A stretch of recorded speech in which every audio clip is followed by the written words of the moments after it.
Hi, I'm David Ezekiel, transitional pastor for the First Federated Church of Peoria. Welcome to our midweek moment. It has been proven that individuals who invest in their strengths are happier and more successful.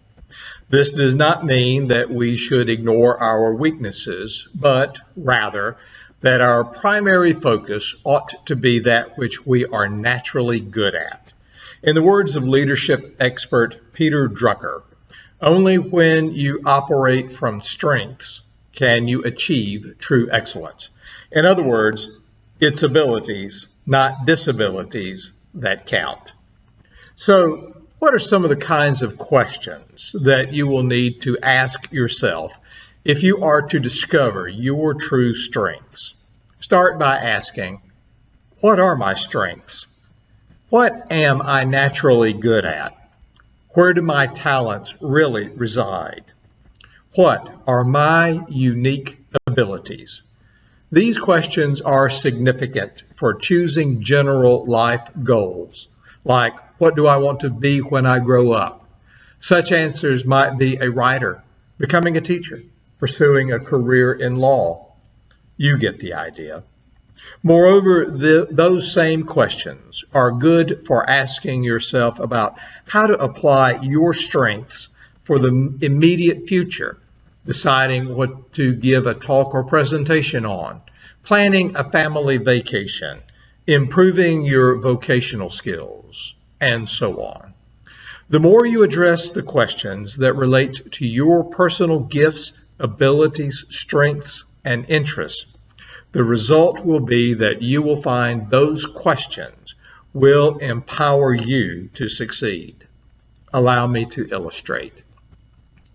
In their book, Soar with Your Strengths, Donald Clifton and Paula Nelson tell the parable of a new school in the forest aimed at helping the young animals become well-rounded. On the first day, the little rabbit came to school and was put in running and hopping classes, which he was great at and loved. He came home after school excited and could hardly wait to return to school the following day.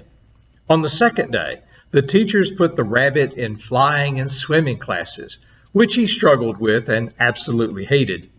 Little Rabbit felt like a failure and came home disheartened and depressed. When he told his parents that he wanted to quit school, his parents told him that he must continue because his future success depended on becoming well-rounded. When he returned to school, he was given extra lessons in swimming and flying because he needed to improve in those areas. His running and hopping classes were canceled because he was already good at those subjects and no extra work was necessary. This parable, unfortunately, captures the reality, or at least part of the reality in most organizations, from schools to businesses.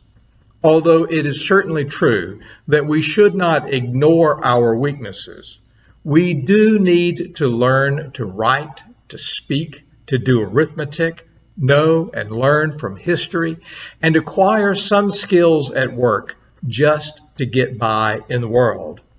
It is also true, at the same time, we must not ignore our strengths and thus invest most of our efforts cultivating our talents and abilities.